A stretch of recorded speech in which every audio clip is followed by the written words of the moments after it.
Good afternoon, ladies and gentlemen. So we Please, I would like to men start and a glass of wine. next panel.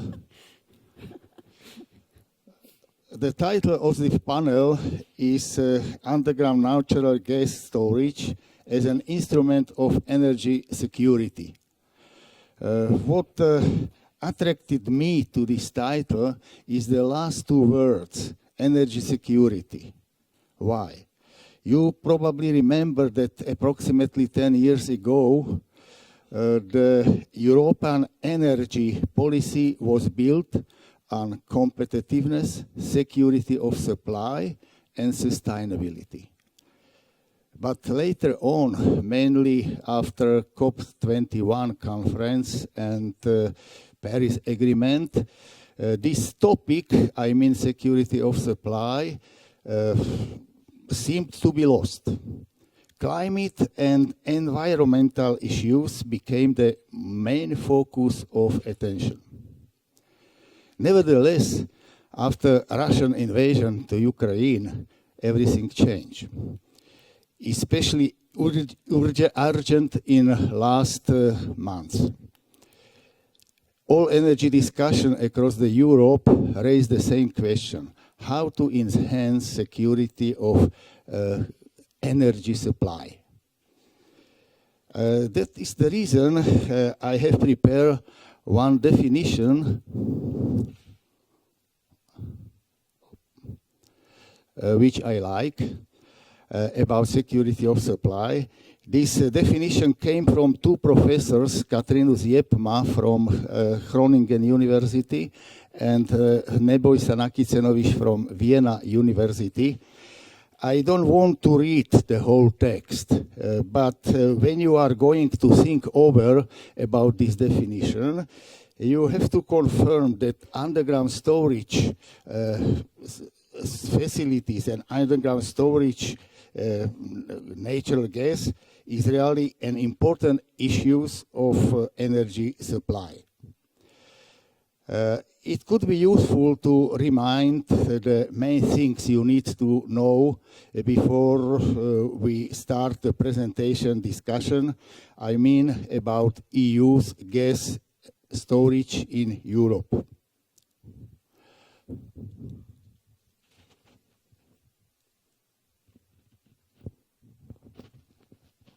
Thanks. The EU has 160 facilities to store more than 100 billion cubic meters of gas. This amounts to a quarter of the total consumption. Gas can be stored for an indefinite period of time.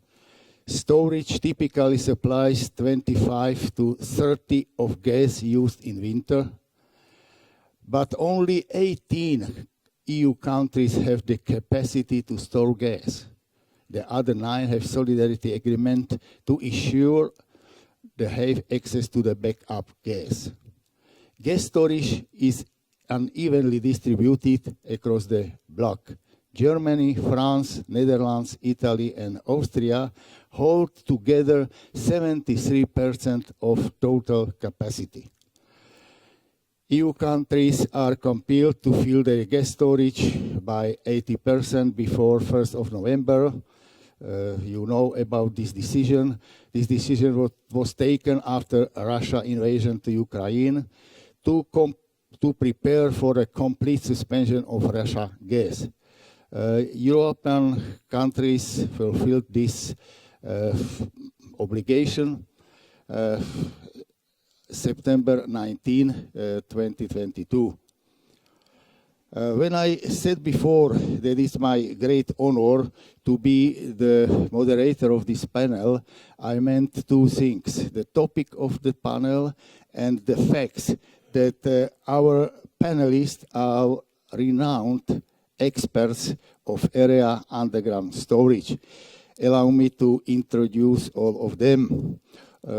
Mr. Martin Bartošovič is General Director of Slovak System Operator, NAFTA.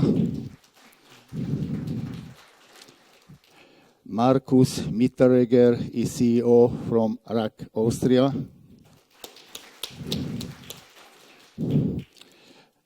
Unique and only one woman today, Katerina Gras, is CEO of Storengy, UK and Germany, and Doug Waters is Managing Director of Uniper Energy Storage.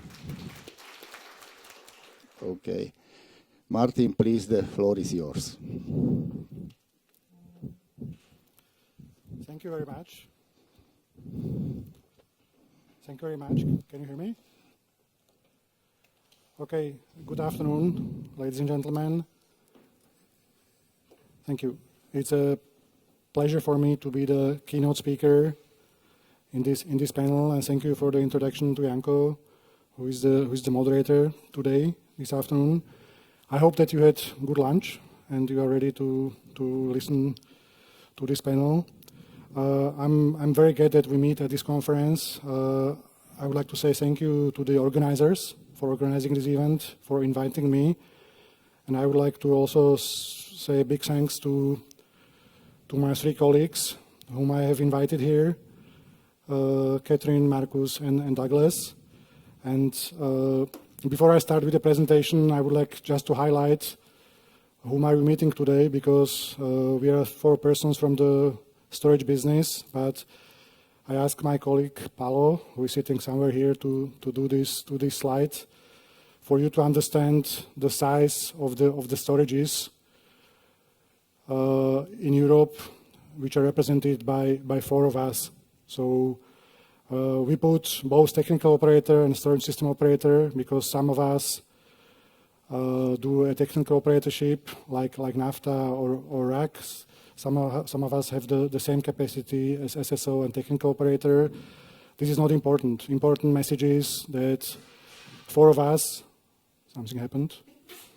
4 of us are almost 1/3 of the European storage business, and I hope that we represent unique sample. And you will hear today our ideas about the storage business. One more point: we are not only competitors; we are also colleagues who cooperate on innovation agenda. We did some hydrogen project. We cooperate on legislation and other topics. So now back to the presentation. I have three simple questions, and at the end of each chapter, you will hear. I hope that you can make your own conclusion, and you will hear me saying my conclusion. First question, very simple: what is happening in the market? Second one, what is the role of gas storages? And number 3, what is the future, or is there any future of gas storages? I hope there is. Andrea is smiling. Let me start with the first one. I have 2 slides, and they are divided. The first one is more a macro view, and I will probably do this very shortly, because it was covered by Andrea, by some other colleagues in the morning. What is influencing the worldwide scene currently? For me, I will select just 3 points. The first one being COVID-19 pandemics since 2020. We all know what was happening worldwide, how it impacted our private life, business life. Some of us lost close people, so we know what is this and how it has influenced us, and it's still here. It is still here.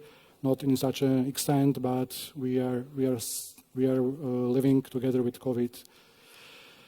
Second point, Russian invasion, already mentioned today also several times, so I will not repeat.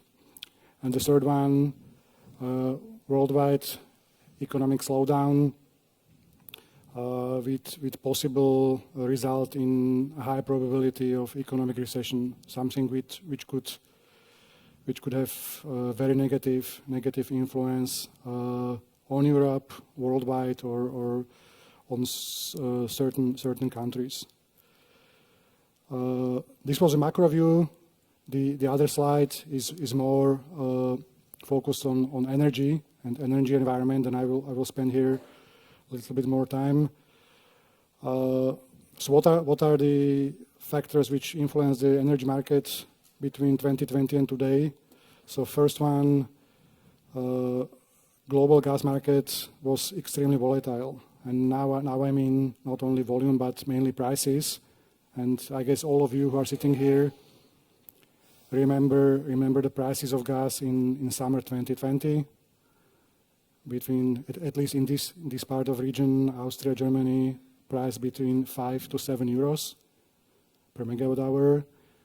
You know what happened. You know what happened last year. Not enough gas flowing to Europe, and there was still no war. Our clients, and I would say clients of all four of us, were injecting gas April, May, June, and suddenly the summer price was much higher than the winter price. So most of them who had flexible storage contracts sold the gas. Suddenly the guys in Brussels were surprised. What's happening? I mean, we store gas to take it out in winter, and now it's July, August, September, and gas was lost. Second point, unpredictable behavior of Gazprom. You know that Gazprom is supplying a very significant part of gas, and you know what is happening. So they were pushing on starting Nord Stream 2. Now they stopped Nord Stream 1. All the stories about compressors, Siemens, and everything around it. Basically, Gazprom became company which is totally unreliable. Obviously, it's difficult to blame Gazprom. It's more on a political level, but it's a company who is basically not fulfilling their contracts. Next points: demand destruction, stretching infrastructure. Rastorinkovic was talking in his analysis about LNG inflows and what is needed. Rationing plans for gas and electricity in EU. The next one is interesting. I guess somebody of the guys in the morning mentioned that gas and nuclear was labeled green. It's not so long ago that we were listening to all the guys in the industry from Brussels, from the policymakers, that gas is to disappear very quickly. It's fossil fuel, we don't need it, it's bad, we need wind and photovoltaic. Nuclear energy, basically the same. Next point, costly financing margin calls. I see here some traders. So with the price going from 20 to 350, all those who are trading know how quickly they had to add up cash to the commodity exchanges at the banks to realize their calls. So very difficult time also for traders. Struggling companies and profiting companies. We have one real life example, and it's Douglas who is coming from Uniper, and you probably all read what is happening at Uniper. It's basically being nationalized. The former shareholder is leaving the company, Finnish Fortune, and German state is making everything in such a way that the company should and will survive. All the other things probably mentioned before, long winter, oversupply, record low, I already mentioned before. Okay, so now what is the role of gas storages? And I took a document from GIE, which all of us storage operators have financed through a consulting company, and this is maybe 2017 or 18, so it's quite old, but we used these papers in discussions especially with law and policymakers in Brussels, And there are 4 simple values, and it's not surprising to you. What I did comparison how it was defined in theory or previously when the document was prepared, and is it working now in the real world? And I would like to make a short comparison. So the first value is system value, very simple. If we would not have storages, we would need to build both gas production fields and transit system operators to a maximum consumption, so to the maximum consumption in winter. This is not the case. The TSOs built their capacities, and also the production facilities are built in such a way that the gas is supplied to the network or to the end consumers, and by this all infrastructure operators saved lots of money. In today's world, basically this proved to be true and is a valid value which was well tested and is tested even during these days. Insurance value, again, very simple definition tool to cover unexpected outages where something happens, especially, again, two things, either production field or the way or the highway for gas. So transit system operators, if they have problems with pipelines or compressor stations. I put there several examples that this also proved to be true. The Freeport LNG, Sochranivska, Nord Stream turbine issue, all the things which happened or which are even now still happening, and the gas storage is fulfilling this value. Third one, seasonality. Again, easy definition. In summer, you consume much lower volume of gas. In winter, it's much higher, depending on the geography. It can be between 4 to 6 times, plus minus. But what is the reality? This is what I mentioned in the macro summary. What happened last year? That basically the shortage of gas, so the real methane molecule, caused that the summer price last year was much higher than the winter price, and everybody expected, so even local regulatory office, Ministry of Economy, people in Brussels, that the traders are obliged to store in the summer and then take it out in winter. But what happened is that they basically took significant part of the gas in summer, and they earned the money, and basically they did not care what will happen in winter. And I would say that this is one of the reasons why EU Commission implemented the storage obligation in June this year. Last one, flexibility. This is tool for traders. Short-term balancing, very short rates, Friday through over weekend. Basically, this is working, and again, it's the storages are supporting this quite heavily. Last point. What about the future of gas storages? I hope there is a future. I believe, and I'm sure.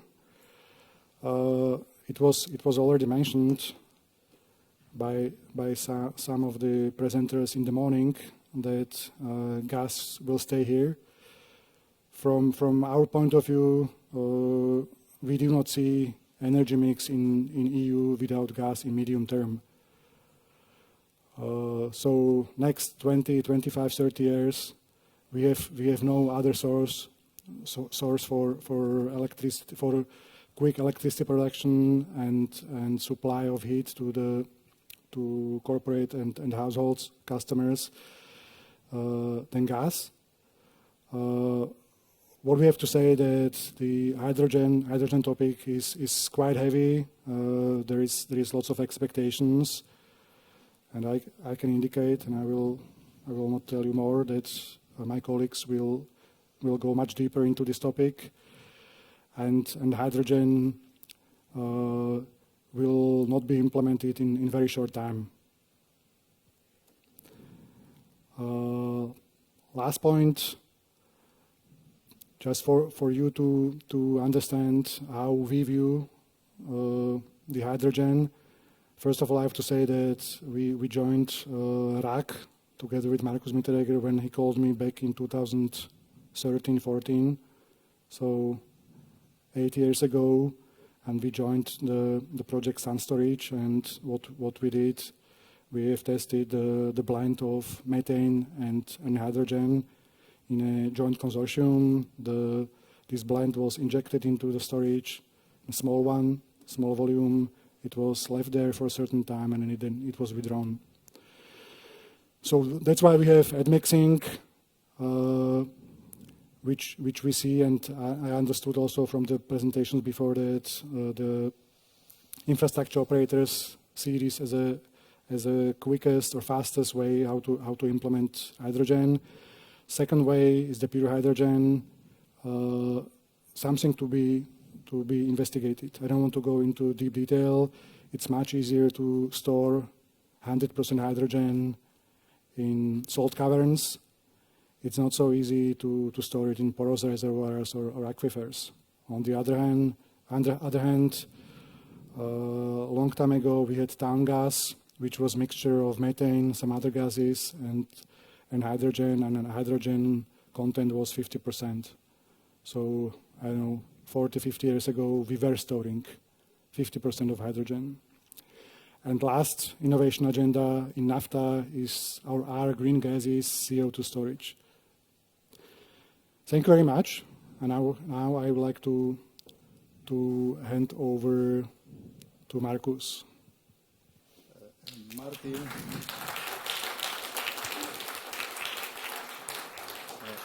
Martin, please stay where you are. Firstly, thank you for the perfect presentation.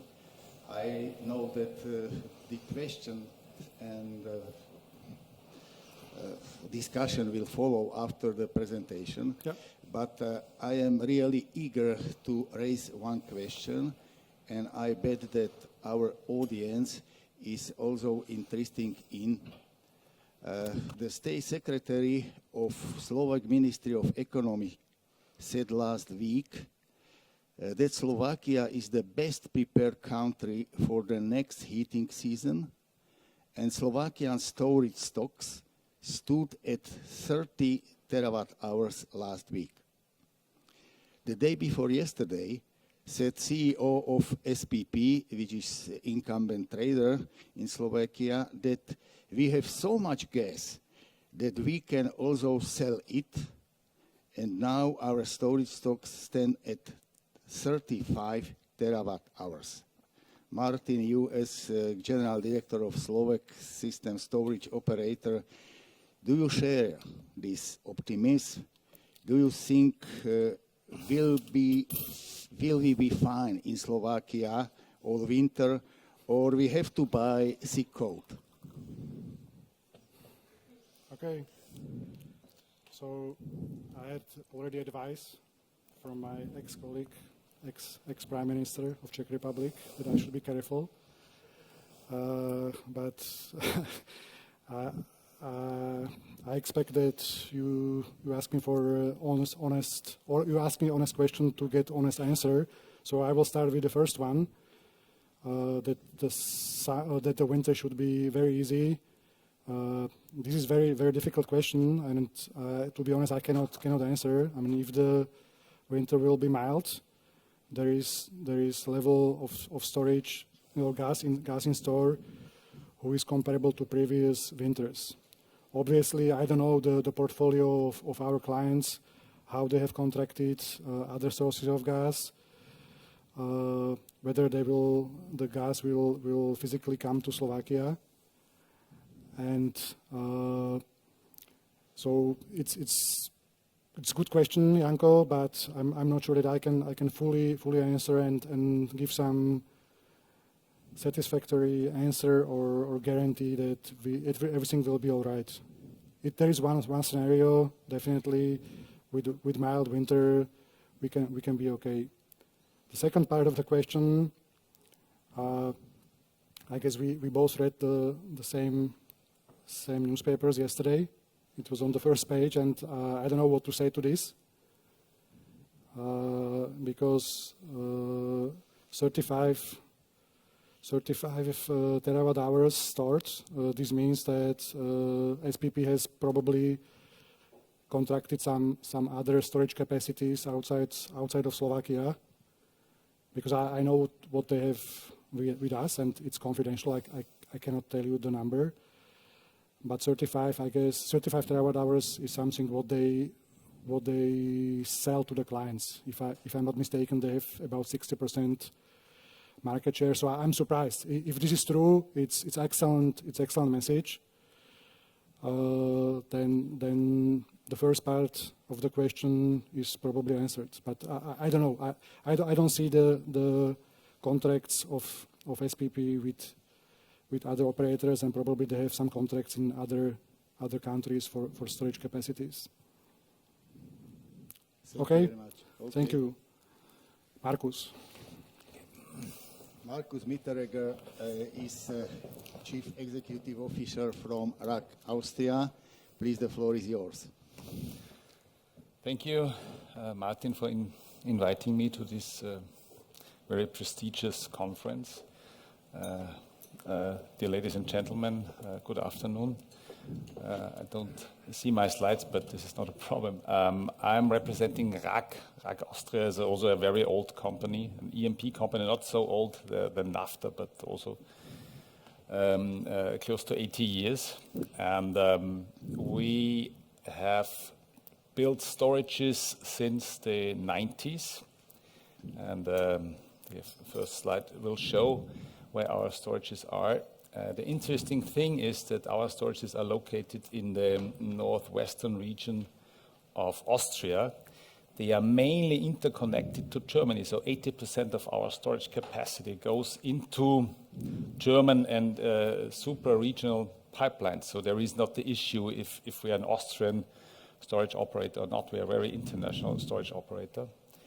And there's also one very interesting fact that you should know. We are currently running 70.4 terawatt hours, which is a massive amount of storages, divided in between 10 storages. And before 2006, we run one storage. So we have built in between 2007 and 2017, so more or less the last 15 years, we have built 90% of these storages, with the conviction that we see security of supply as a key issue for Europe. Otherwise, we would not go for that. And one of the proofs that Martin has already mentioned is that in 2013, we already started to build a hydrogen storage, because we have seen natural gas storage goes beyond the natural gas time. It will also play a major role with wind and sun coming up with the renewable resources. And you see in the yellow dot, there is the 10th of our storage fleet is already a hydrogen storage. The other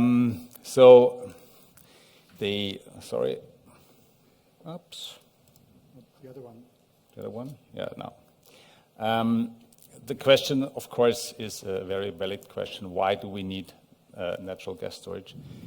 In the last 10 years, I mean, when we have built all these storages, there were a lot of companies raising the question, why are you doing that?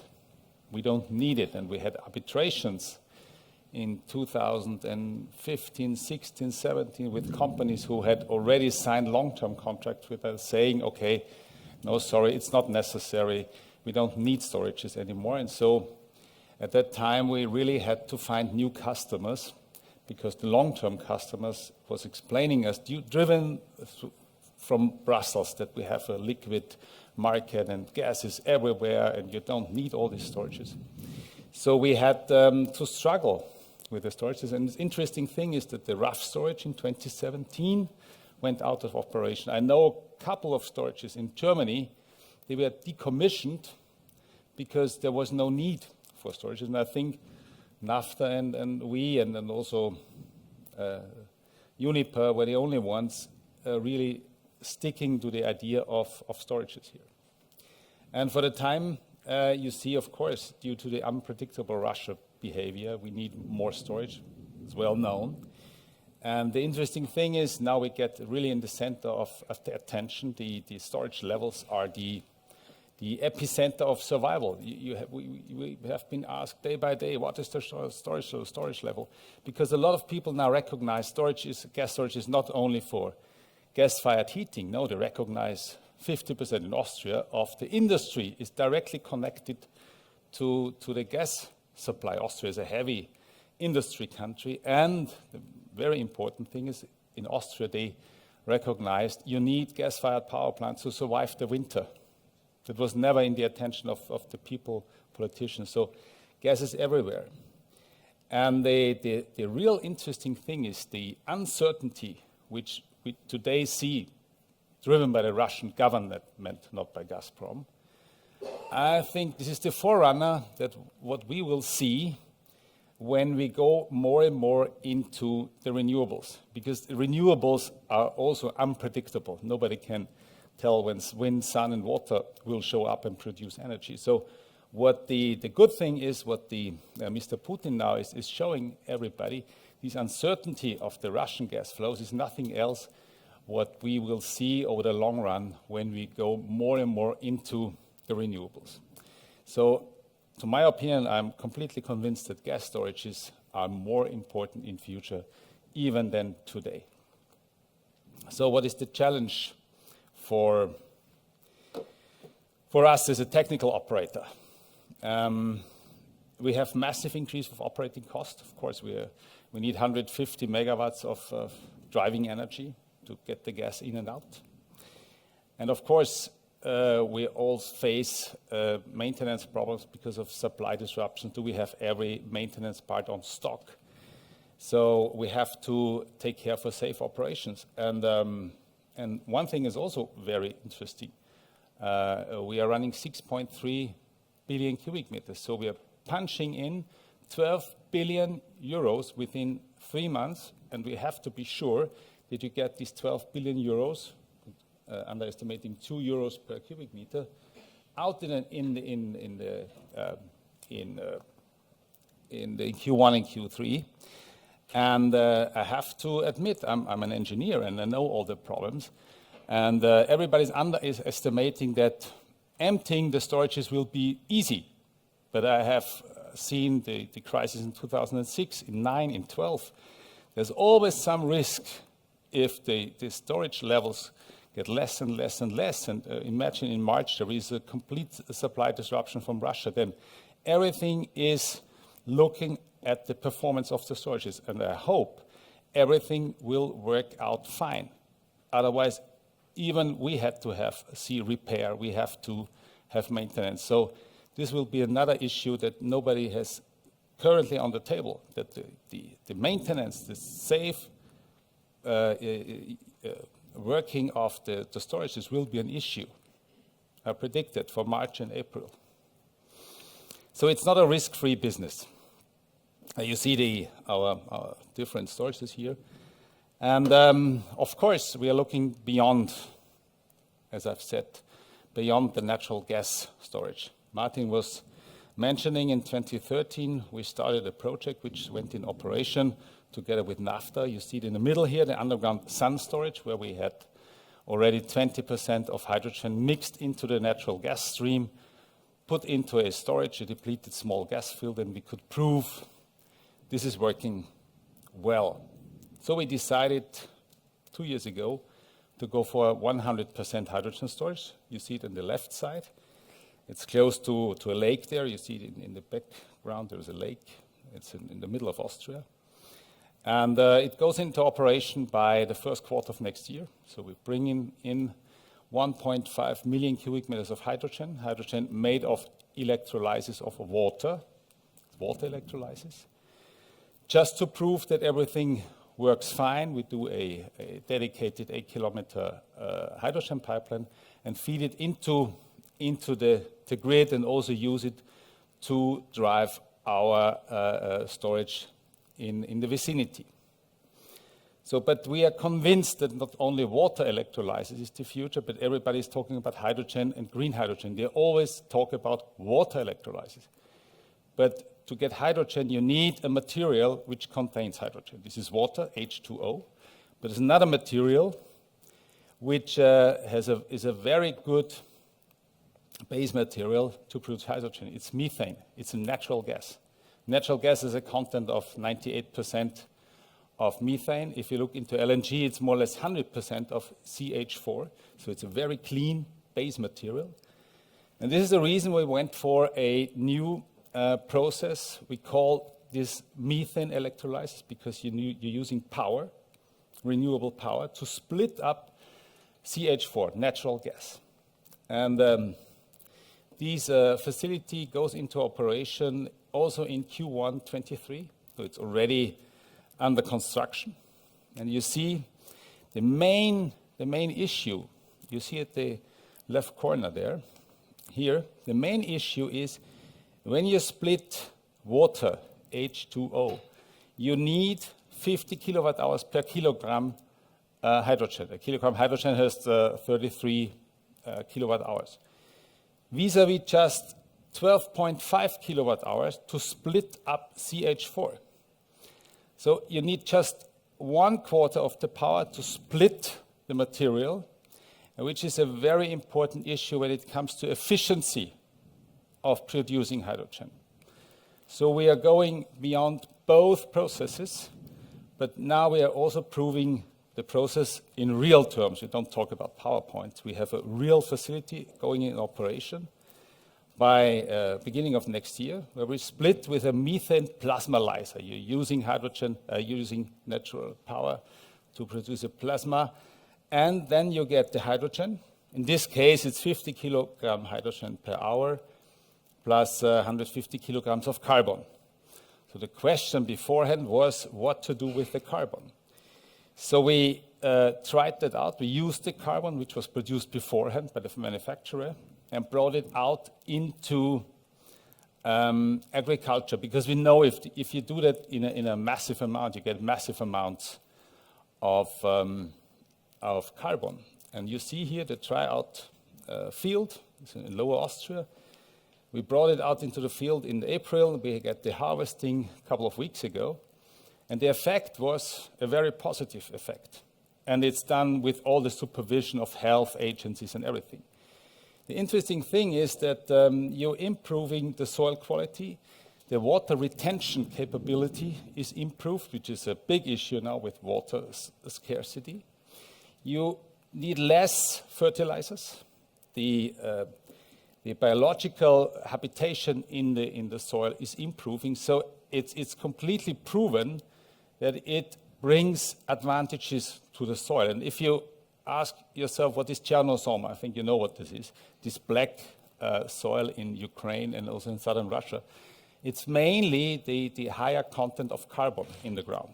That's the reason why the crops yield is better there than here. So you can also improve the soil in accordance to that black soil in Ukraine. And there is another 2 slides to go. We also think about the role of gas storage in the sense of CO2 storage. We did CO2 storage in the 80s just to enhance the oil production. And our vision is that the CCIS, carbon capture intermediate storage, meaning that you always take it out of the reservoirs. We go for that system. We're drilling 2 wells this year. And by the next 2 years, we will cycle in industrial CO2 to store it intermediately. And what you see in the middle there, the idea is that you can easily produce new material if you have 2 regulated streams of hydrogen and CO2. Then processes work very well to produce green gas, to produce e-fuels, to produce fertilizers. And that is a system where we are going clearly beyond, and we will try that out as soon as possible, that we establish a circular gas economy around our underground reservoirs, our underground gas storages. Oh. And last but not least, we initiated, and Rastislav was already mentioning that, we initiated a project, a visionary project, to import hydrogen from Western Ukraine, but also, as mentioned, maybe from Romania, from Turkey, via the existing pipelines. We have a massive amount of pipelines here, long-term suitable for hydrogen, that we produce hydrogen in Western Ukraine, but also in the southern corridor, go through Slovakia, maybe store it here, go through Austria, store it here, maybe go down to Italy.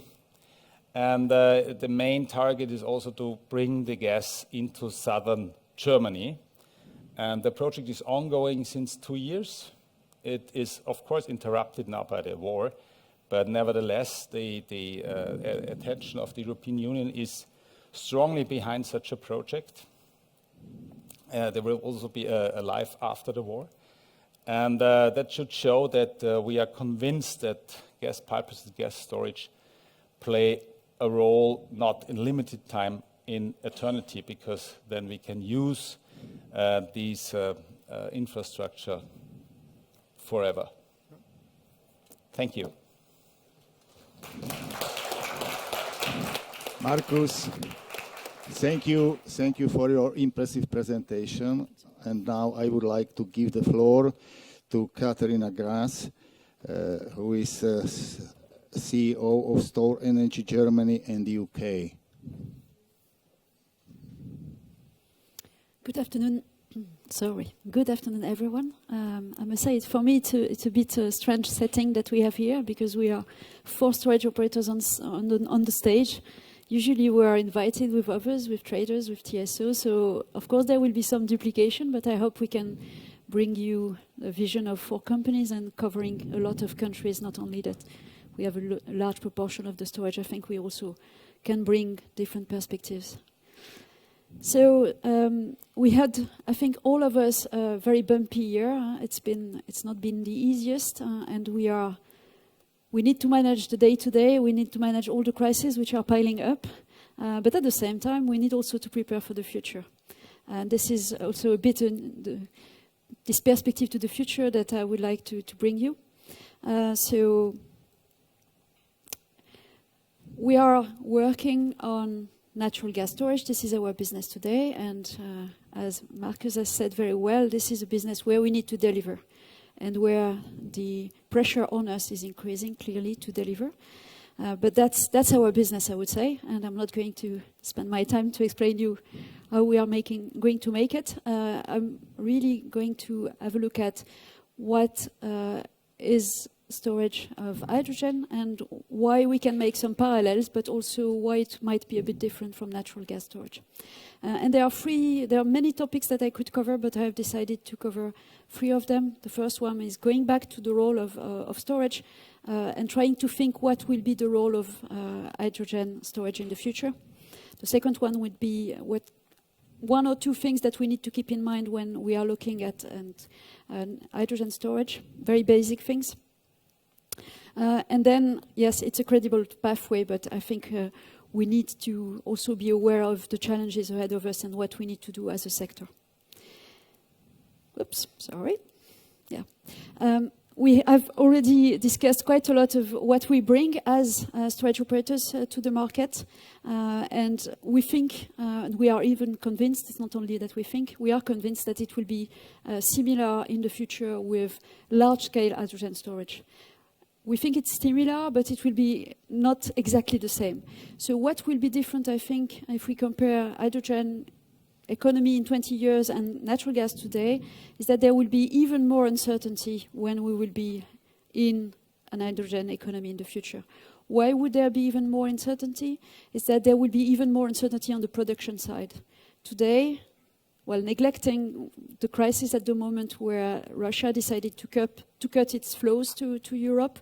But if we look at the upstream of gas is regularly delivering gas. And they have been doing it for decades, and they are really, it's predictable. It remains at a very good level of confidence if we look at what Norway is doing or what Gazprom has been doing before this political decision.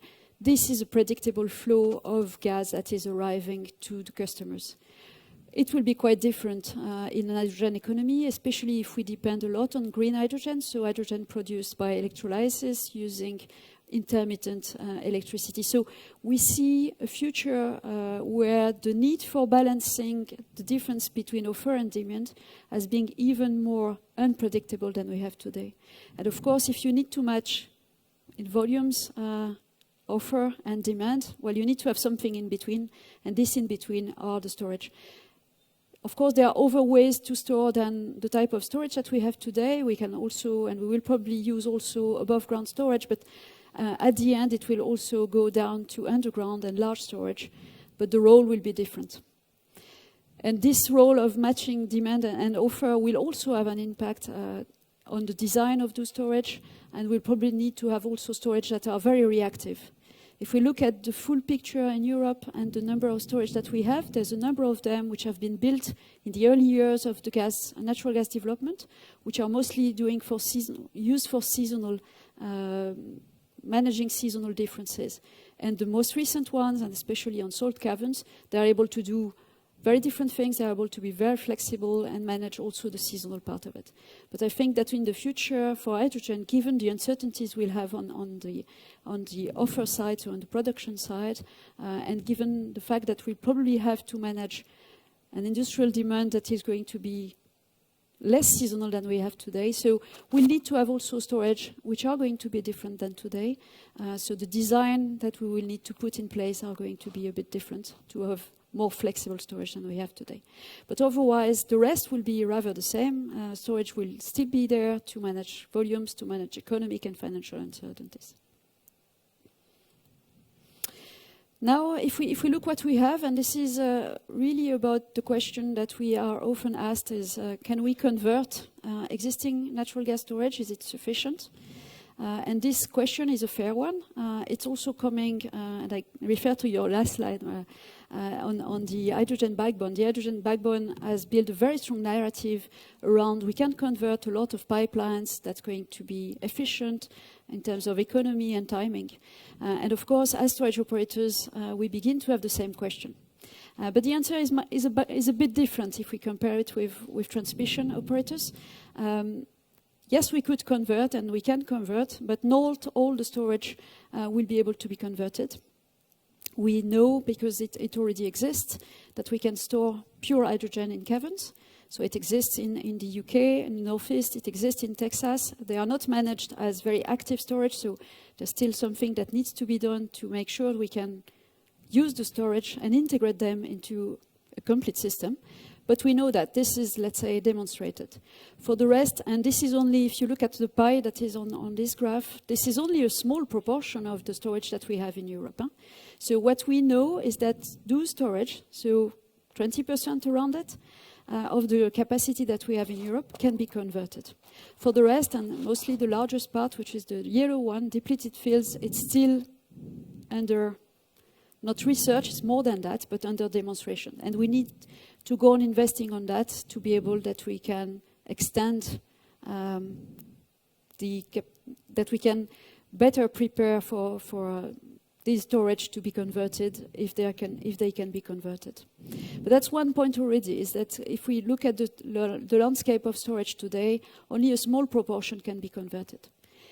Is it enough to accommodate for the needs that we'll have for hydrogen storage in the future? Of course, it all depends on the pace and the volume that we will have. So when will we need to have large volumes, and how many volumes will we need? But there's another thing that we need to consider. So not only we can probably not use all the storage, but the content in energy will be much lower. So that means that if I take the 20% that I've already mentioned, the content in energy will be only 1/4 of that. So it's 25% to 20%. If we were really to convert what we have today, and we are sure we can convert to hydrogen, that is a very small, tiny portion of the natural gas storage that we have. So that explains why we would probably need not only to convert, but also to have some greenfield projects. And I'm going to add another challenge on that, is the natural gas storage. They are needed. So we cannot just say, oh, we can convert them whenever we want in the next 10 years. We will need them. So in terms of strategy and development for Europe, I think it's important to go on investing on storage, to go on investing on making sure that we would be able to have access to depleted fields in the future to store hydrogen. But we need also to plan for the development of new storage capacities at the same time that we will have to plan for what we still have on natural gas, which is a need for storage that might be declining in the long term, but that does not allow us just to take one and use it for another one. So that's very important, and in terms of strategy, I think Europe is not looking enough at the moment to storage. I think governments, of course, they have different things in mind, but they don't understand yet what will be the challenge for storage. Some countries begin to realize that they don't have the underground that will be good for that. So there's a lot of awareness that needs to grow on what we can really do in the short term without risk, what we may do in the future if we go on investing and extend the potential to depleted fields. But this is going to be a challenging journey for all of us, and governments really need to understand that. There are other types of storage. I mentioned that we can use surface, and we can use line pack, but these are only going to be very short-term solutions. So at one point, we have to go for underground storage. And I finish with, in fact, what we know. There's a lot that we don't know, but this is why we work on it. We are still progressing a lot, and compared to 3 years ago, I think we already know far better, but still quite a lot that we don't know. But what we know is we are convinced that we will need large-scale storage to store hydrogen, as we do today for natural gas. Not exactly for the same purpose, probably not the same above ground, well, certainly not the same above ground design, because we'll need them to be very flexible. But it will be still large assets to be managed, and what we know is to manage those assets, we know how to manage them safely, which is also a very reassuring message for all of us. So this is what we know, and another thing that is very important is that it takes 8 to 10 years to develop a new underground storage. So we cannot wait too long to launch those developments. So we also need as storage operators to push as much as we can, to push the work we do, to deliver on different pilot projects, to finally arrive to commercial projects when the hydrogen economy will be there. So we have a pilot project, a small one, RAG has one, Uniper has one. I think it's good that we are all pushing for it. But at one point, we will need to have the good regulatory framework to be able to come from pilot projects with money at risk to commercial projects with a decent, I would say, risk-reward balance. That's the end of my presentation. Thank you.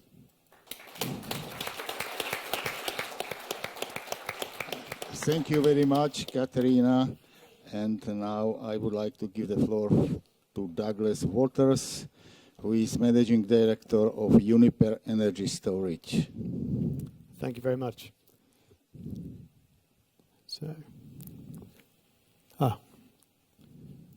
So thank you very much. And I realize that it's me between you and a glass of wine. So I will try to make this as interesting as possible. We still have Q&A. Oh, sorry. I've thought about what do we learn from this morning's session about the natural gas and some of the mistakes that were made, and what lessons can we learn as we think about a hydrogen economy. So, of course, as Catherine said, we have our pilot project, and this is at Krumholm. And the whole idea here is hydrogen is a chicken and egg game. Okay, no one wants to build the hydrogen demand or supply the hydrogen, and so someone's got the demand, and so on and so on. And Uniper decided, well, we need to prove we can store it before someone comes to me and says, build me 20 caverns in 5 years, or however long it takes. So this is in the north of Germany, right next to the Dutch border. It's a site that we own, and we hope to solution mine it next year and get some hydrogen in by the start of the following year.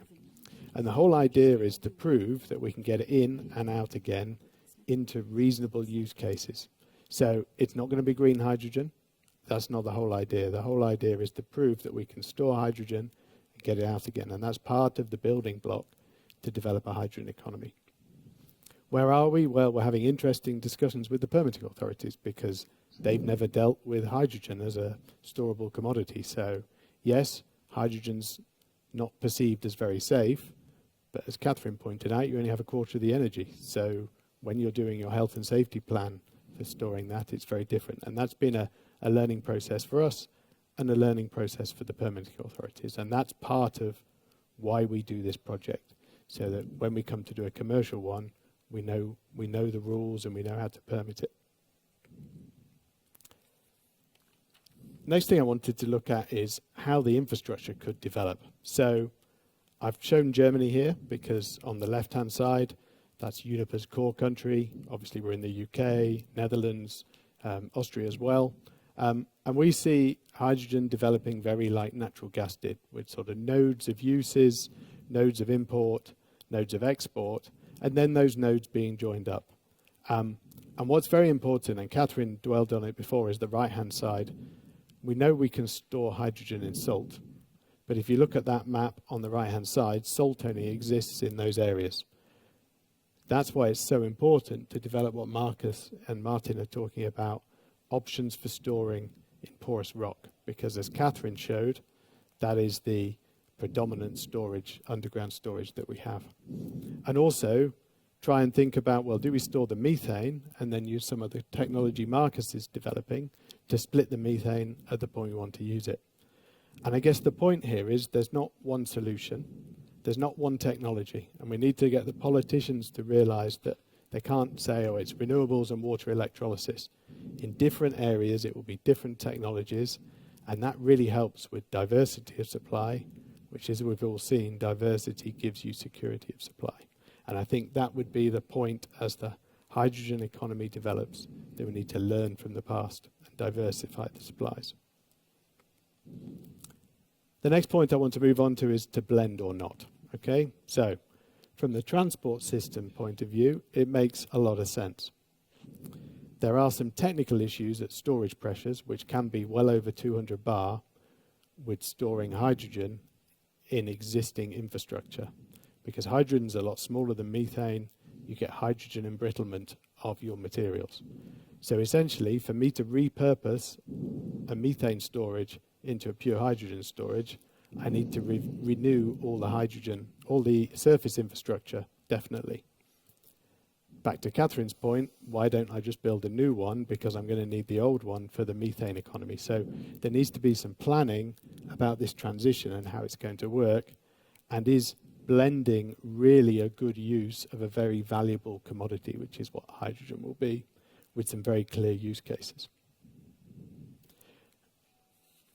And I guess my final point is around politicians and politics. So up here I've put a lot of the things that we need from the politicians in order to support that. So how are imports going to work? How's the competition law going to be pulled together when people are building bundled schemes of hydrogen production, storage, end user?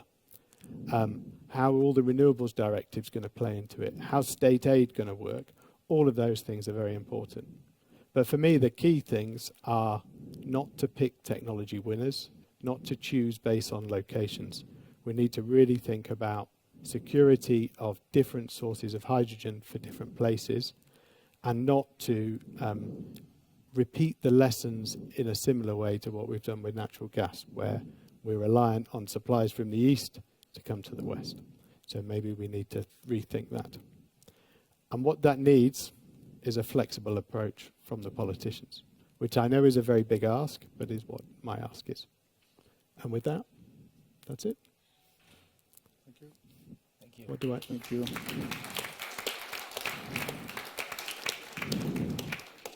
Thank you very much, Doug. It was the last presentation in this panel. I checked my mobile phone, and nobody has raised a question so far. In that case, I have to start discussion as a moderator. Dear panelists, you certainly know that on 14th of September, Ursula von der Leyen revealed in her State of Union speech a set of proposition that could be put in place to mitigate the impact of high energy prices. The main points are 5, but I would like to concentrate on 2 of them, energy price cap and storage obligation. Firstly, energy price cap. These are appealing, but are not without risk. For example, Germany remains opposed to any sort of cap on gas prices, arguing it could incentivize consumption. Other objection, LNG producers could simply choose to sell their products in other regions that don't have any sort of price cap, and so on and so on. What is your opinion to this fact, to these problems? Who will start? Lady first. I think, yeah. I don't know if the microphone is working. I think we need to be able, if we want this to work, which is that we lower the price at the end user, but we don't endanger the supply security in Europe, we need to achieve a decoupling between the international price, because clearly we need to attract LNG. So if we say we cannot pay more and the LNG market is very high, we'll not attract LNG. And on the other side, we need to have a lower price for the customers. So I don't know if this proposal is going to work. Sorry, my answer is a bit unclear, but what we need to achieve is, we still need to attract the right volumes. So there still need to be someone paying the high prices, and there needs to be something to protect the end user. So I would more go for something like the protection, so some sort of protection for the end user, but not touch the prices when they are there to attract outside supply. And I'm happy not to be a politician, to be true. Thank you. Doug? So I guess I'm not an economist, I'm an engineer, so that would be my caveat. But what I would say is I kind of agree with Catherine that the ultimate aim is to protect the consumers and the industries, particularly the Mittelstand in Germany and those sort of businesses. The mechanism is probably a lot more nuanced than an overall price cap.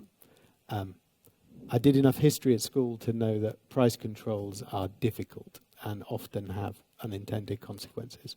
And I think that's the point. It needs to be designed with a lot of thought and a lot of effort to achieve the aim it's there to do, rather than have unintended consequences. Markus? More or less the same. Politicians have their hands on their taxes, and with the they steer the end consumers with taxes, tax raise, tax lowering, and that should be also the way to protect the end consumer. But don't grab your hands into a worldwide market, because you have really unintended consequences, and that you cannot stop them. What you have in hand is taxation in your country, but don't touch the world market. Okay. Probably the same. I don't believe in price caps. It's a world commodity. If we want to help, and we should help households and segments which are touched or influenced by this, we should really do some different kind of help. Thanks. EU adopt also storage obligation, and I would like to raise one provocative question. If a storage market works correctly, if estimation or evaluation of storage was fair through summer-winter spreads, according to gas traders, did we need storage obligation? What is your experience with implementation in your countries, for example? The experience is easy. I have explained it. 5 or 6 years ago, we had long-term contracts, and then all of a sudden the regulators came and say, okay, they supported our customer, the long-term contracts, saying, okay, do arbitration because it's true. You don't need it because you have liquid markets. And we told them, but the liquid market don't supply you with security of supply. It's there, it's not there. And we argued, especially in Europe, you have one producer here selling the gas in Baumgarten. It's one producer, well known. So where is the liquidity of producers here? If you look to northwestern Europe, one big producer, Equinor. I mean, they have nice times now, and there are some small North Sea producers. If you go to the south, you see Algeria, and there is at least a couple of LNG traders that will never form a liquid market which allows you to neglect the role of security of supply of storages. The major mistake that they made 10 years ago, they were looking to the other side of the Atlantic. They're looking to the US, the liberal market. But in the US, you have thousands of private producers bringing the gas to one point. That's the Henry Hub. And there is liquidity. That's the reason why they can neglect the role of security of supply. They can look at their liquid markets. And in 2016, they really did the big mistake to say, okay, we don't need storages. And that's the reason why we had really problem with marketing our sources. Because the argument of the price differences in between summer and winter. And the consequence, you see now, I think the Equinor was the first ones discovering in 2017, okay, as long as I'm the only one selling the gas to Northwestern Europe, anytime I don't like the price level, I have some maintenance. That's my opinion. I never would say that on court. And then the Russians discovered, oh, it's a nice system. If we do the same in Baumgarten, just delivering what we have to do, then there is no liquidity. And that was the reason why it starts in 2017, 18, you get less and less liquidity at markets where one producer is prevailing. And this is the reason why security of supply needs a special legislation. Legislation should go for, if you deliver gas to a customer, you're required to have some gas stored. And it's for industrial consumers, it's for power consumers, for power stations, also for heating consumers. So the requirement should only be you have to have some material in stock. The same is true if you look back into the 70s when we had the supply disruptions with Saudi Arabia. Then they introduced these 90 days oil stockpiling. It started in 1980, and we do this business. This was never touched. And so the same system is currently being applied all over Europe. You see a stock level of 1/4 of the total consumption. It's the same like in the oil, because we are completely dependent on imports. Catherine, what about Germany? Maybe not completely answering your question, but I want to come back on what it means to have a storage obligation, because it can mean many different things in many different countries. So the storage obligation, as we see it in Europe, is sometimes on importers, it's sometimes on end-user suppliers. In Germany, at one point, we were very close to have something on customers, so storage customers. I think when you implement an obligation, you need to make sure that it works. And for instance, it was the beginning of the discussion in March with the German government to say, okay, we oblige storage customers to store. Okay, but then next year we won't have any storage customer anymore. So I think when we are trying to implement regulation, we need to really to look at if there is an obligation, is it really working? So in Germany now we have a sort of obligation, but at the end it's not a full obligation like in other countries, because the sanction for this obligation for our customers is to lose the access to the capacity that they have bought.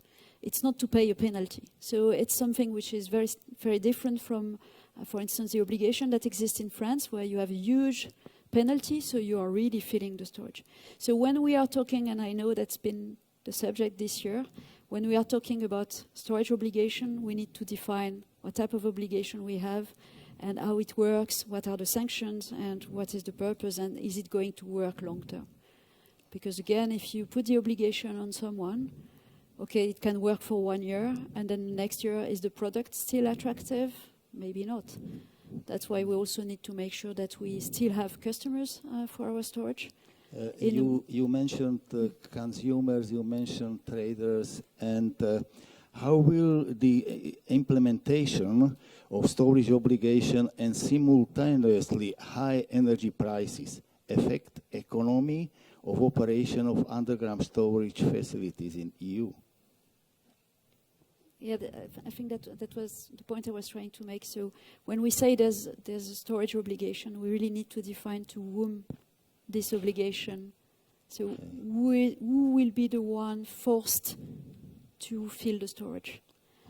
And again, I'm making some parallels, but in countries it's the importers of gas. So companies importing gas have to pay for a certain storage. In others, it's based on the end user market share, which then you directly link the fact that you need to book storage and pay for it to the protected customers. In other countries, it can be that the customers of storage operators, the ones who have booked capacity, have to fill it. And my point was, if this is like this, if the market is not, well, just not giving margin opportunity for traders and they are blocked into this obligation, they will do it 1 year and they will not come back the next year. So when we structure, and that's also, again, that's something complicated, but when we structure a regulation, of course, we need to think, is it going to work in the way we do it? So it's not to say I don't want obligation, it's just to say that sometimes we are comparing things which are very difficult to compare and that might not work. Okay. Doug, could you something add? Yeah, so I mean, I think of it, it's like house insurance. You don't like paying for your house insurance, but then the day your house gets broken into, it's nice that you had your house insurance. And that is the question Catherine's raising. Who pays for security of supply? Because the traders will say, well, I base all my trading on an average winter, an average supply, and an average demand, and the customers don't want to pay for stuff they don't have. And I think Markus is right. Ultimately, if you go back to the 70s oil crisis, it's the responsibility of the state to give security of supply, or accept that under certain circumstances, pure economics happens and there's not enough supply for demand and you end up with interruption. But I don't think that's politically acceptable in gas or power or those other commodities. So that's why it's different to, for example, Ford-focused cars. You know, if they become too expensive, people stop buying them. But that's not the same for gas. So I think my second point would be around whatever you do, think about the unintended consequences again, which links us back to the first question. The regulation needs to be well thought through. A lot of regulations have been very quickly implemented in many countries in the last year. And I think the unintended consequences, like what will the customers do, is one of the things that, I mean, it's just life. We have to deal with it now, but it's difficult. Martin, and what about Slovakia? Storage obligation, and Slovakian parliament and Slovakia government discuss the exception of this storage obligation. 100%, 50%. What do you think? I will probably add, so we have just full picture of Austria, Germany, and Slovakia. So the idea in Slovakia is that the storage obligation should be on the supplier who supplies the end customer. So not the whole traders who are just selling volumes to another traders, but the one who has portfolio of clients, so households, SMEs or big clients, they should fulfill the storage obligation. I was the lucky one, or maybe unlucky, who was part of the discussion when preparing the legislation, and mainly the technical part. What should be the level, what should be the injection withdrawal rate, and so on. What is big surprise for me or for us, and I would say it's a disaster that the ministry, and I'm not talking about the current minister, it's the one before, he put into the law exception. So we have a law, which was discussed yesterday in the Parliament in the first reading, and that there is a storage obligation. There are certain volumes and trajectory how to fill in the points in August, September, October, and so on. But for this season, there is 100% exception. So basically, I mean, we are facing the most difficult year in the gas history in Europe, and our politicians decided that probably it's not important for this gas season, 22-23, and they did something similar, but only with different number for next season. So they put their 50% exception. So basically, I mean, the whole work on the paragraphs, on the technical parameters, we can throw away. I don't understand. So. And this exception? Well, this was the exception. This 100% for 22-23 and 23-24. So yes. Why do you? It's like I ask you to do something. There is a law, but you don't have to do it. So they can forget it and they can do it in 2 years or 1 year or something. Thank you. We have a lot of questions from Slido. What is it for a market if price skyrockets? For example, New York Stock Exchange has mechanism if volatility is too high. It just stops trading. Yes. So I think that's a great idea, because that's how share markets work. It's how lots of other commodities work, just not gas and not electricity. And I don't know why. So, yeah, why not? But that's what I meant about thinking about it properly and learning from other markets, because for me that's a good idea. No, the coupling prices between gas and electricity. Well, that's something separate. Separate, okay. Yeah. But this is talking Markus? about if the price rises too much, you stop. Yeah, for sure these are good rules. But if you think that you can do that for 1 month, I think you're running in deep trouble, because you don't need a stock from Exxon, but you need gas. You're trading something that you really need. You can easily stop trading for 1 day, or say, okay, not the price differentials, if they rise more than 10%. You stop trading, but you cannot stop trading for a longer period than 1 day, because people are demanding the gas and they are delivering the gas. There's a big difference if you're trading material that you need or paper of a company. So, of course, you can do some things, but you never can stop that for. Would be interesting to stop it for 1 week in Baumgarten and look what happened. Yeah. Okay. If you're dependent on buying gas for your customers. We see the reaction. Yeah. Maybe you have a liquidity. Okay, if you can have a rule, as long as there is not enough in liquidity, you stop. Because if that's 1 cubic meters for 350 or one megawatt hour for 500 euros, that's not enough. Maybe you should rise the liquidity. But Mr. Steiner, Gottfried, he knows Central better European Gas Hub, please. Okay.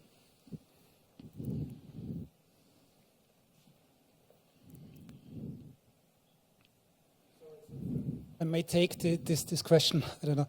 We do have this volatility criteria embedded in actually several steps.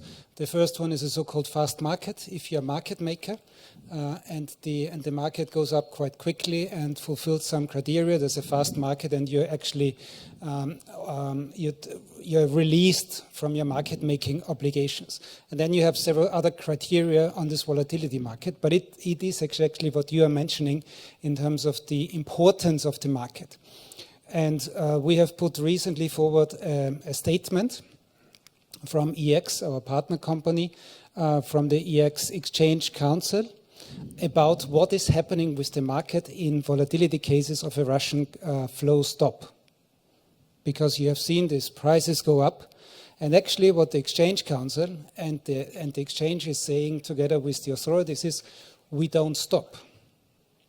Because at this point in time, you need a possibility to buy gas which you don't receive from Russia. Physically, you need this possibility, and this possibility is the spot market, the exchange spot market. It's something else with the futures market, and here there are volatility sectors there. And in case there is such a move or a step, and you see that the futures market is moving really in a big extent, then you will stop it. But you stop the futures market, you don't stop the spots market because of these physical needs, what you actually mentioned here. So, thank you for these fruitful discussions. But let's move to the next question. We want to store huge H2 quantities in Central Europe. Are you sure that there will be such huge capacity to produce green hydrogen in Europe? The second question. I'm not sure that this was mentioned by somebody in this way. No. We would like to have some production. We would like to store, probably EU Stream or some other guys to transit, but I have a problem with the word huge. So I'm not sure whether I don't know whether you have some answer on this. Of course, I mean, if you bring the hydrogen from Australia, Chile, Northern Africa, even from outside Europe, the European Union, you have to have some safeguards, some huge storage. Firstly, to overcome the problem that your supply could be interrupted. If you think of Australia, you see it now with Russia. The second thing is you have to structure the hydrogen according to the demand of your customers here. So there's two.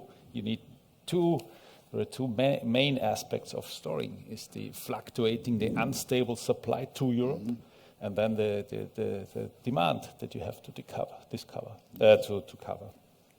Okay. That's the reason. When you see now what happens if you have less storage of energy, is the perfect example. Thanks to Mr. Putin, I don't have to thank him, but what he also showed, that he opened up Europe. How important it is to have at least big resources, big storage of energy or whatever in Europe. The same applies for all scarce material. Think of lithium, think of all the other stuff. You have to have some crude material strategy, raw material strategy for Europe, because it's not just because of natural gas. We have the same with oil, but you see a lot of raw material which we need, and you're better off having stocks in the countries where you use all the material. The next question is concerning to the. Just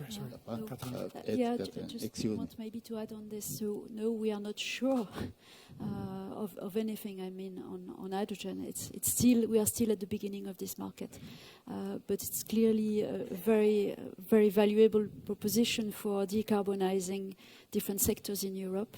And I think one certainty that we have is that infrastructure will have its role to play there. That we need transportation, that we need storage, that will be going together. So no certainty really on the volumes, and that would be lying to say that we are sure of that, but more a conviction that it is going to happen if we are able to have the infrastructure to develop the market. Where is it going to happen in Europe is another question. I would tend to think that it will first be in Northwest Europe, where you have the conjunction of large industrial basins, where you can have import points as well coming from the huge international importation routes, but also a lot of wind parks which are close to there. So I would more say that the hydrogen developments will first be on close to the North Sea, between the Netherlands, which are very active, by the way. It's a bit far away from when looked from here, but they are very active on that.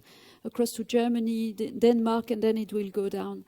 So it will just be available for the rest. So no certainty, but a conviction that infrastructure will be very important, and the certainty that something will happen in the coming years, and that we need to be there to allow for that development. Thank you.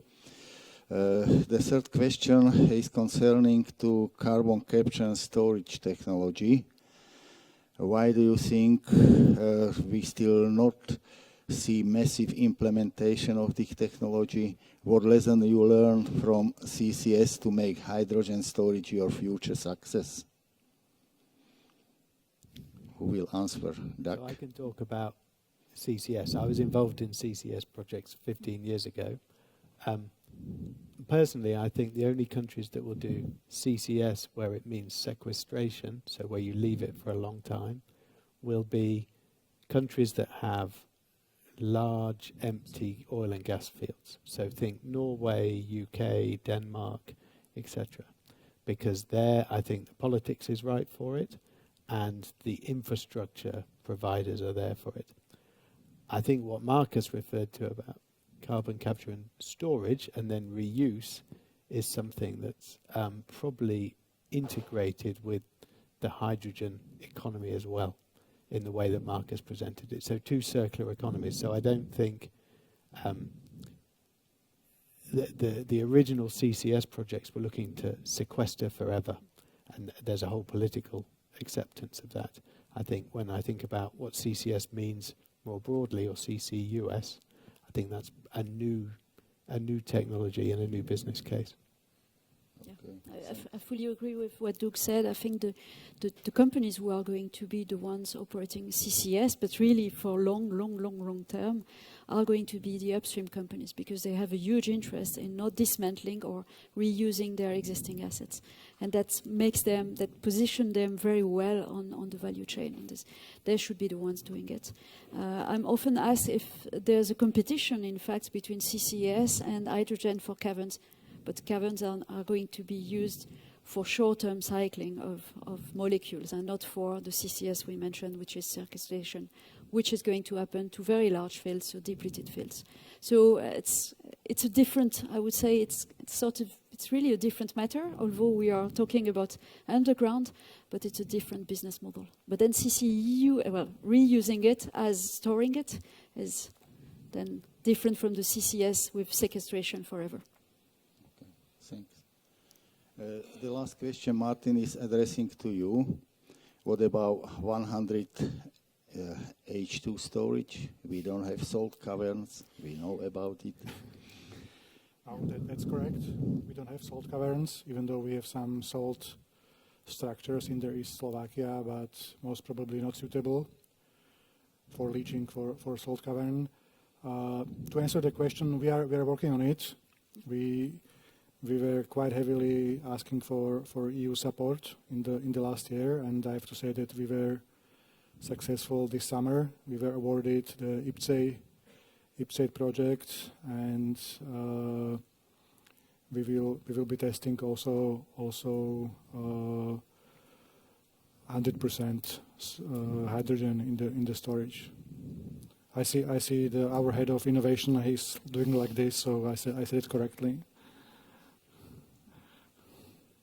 And it's not only Slovakia. Italy is in the same case. Yeah. Belgium is in the same case. So we have a number of European countries who have a real interest in progressing on storing in porous reservoirs. And that's why it's so important. And you've understood as well that the limit, even if there's a very nice salt layer, it doesn't mean we'll be able to make so many caverns. So we really have an interest in Europe to extend the technology to other types of reservoirs.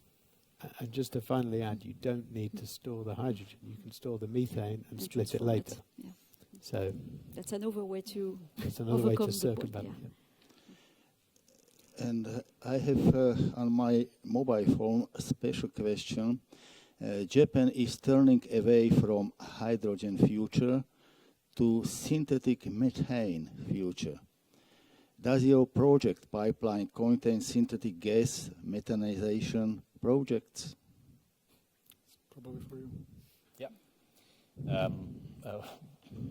One of the ideas to apply the Sabatier process, because again, the Sabatier is an old process 100 years ago, discovered by Mr. Sabatier. You need a catalyst, and you need two things: is a constant stream of CO2 and you need a stream of hydrogen. It's always the same question. There's the reason why we store hydrogen in depleted reservoirs, to have a constant stream where you go into your catalyst and then you can produce it easily, and it's an exothermic process. If you send it over the catalyst, you gain heat. So we will place that close to district heating. So you produce it mainly in winter, the synthetic methane, and you can use the heat, the exothermic reaction heat, to heat your district heating systems. Yeah, we're planning that, and the main prerequisite is you have to have a stream of hydrogen, 8,760 hours a year, and not 1,000 hours. This is always the same problem. All these people struggle with these facilities if you have a fluctuating electricity, and you can only overcome it if you have a store of hydrogen, and then you can easily do all these processes. We go for that, yes. But we need to start operation in a couple of weeks with the hydrogen storage. This is the next step then. And now came the question, if we assume 25% of natural gas is replaced by hydrogen, will this mean a doubling of storage capacity as hydrogen contains 25% or threefold? It missed from the table. I guess this was not a question, it was more a statement. So Statement threefold, not doubling. Yeah. And the last question, do you already have to compensate methane emissions to authorities, UK, Austria and Germany? Compensate not, but we have to report. Yes, So for sure. So we have to Yeah. report, yes. Yeah, we have To to report. Maybe I just go back on the previous one. So we've looked at different scenarios to assess if 25%, which is today what we have in natural gas, so roughly in Europe, the storage is 25% of the annual consumption. And we've looked at different think tank and scenarios that they have been doing for hydrogen, because that's a question. Do we need exactly the same thing? And the answer is, depending on who you are looking at, then you can find very different numbers. So you have the think tanks who are looking mostly at hydrogen as being a backup to renewable electricity, so energy storage mostly. And then you can have much higher level, a much higher percentage of storage needed according to the consumption. Or you have the others who are looking at volumes which are mostly coming from blue hydrogen, so less uncertainty and delivering for industrials, and then you go to very small volumes that will need to be stored in comparison to the consumption. So one uncertainty, in addition to the rest, is also what will be the design of the system that we will need. So how much volumes will we need to store for a given consumption, and that will be very different probably from one country to the other. And it's another aspect of the uncertainty that we have.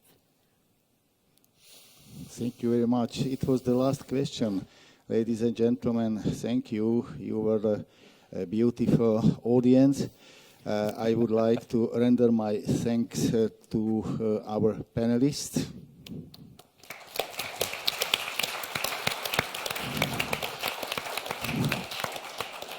And the glass of wine is waiting for us. Let's go. Thank you.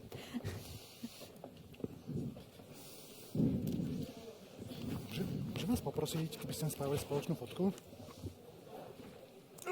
Hey, can you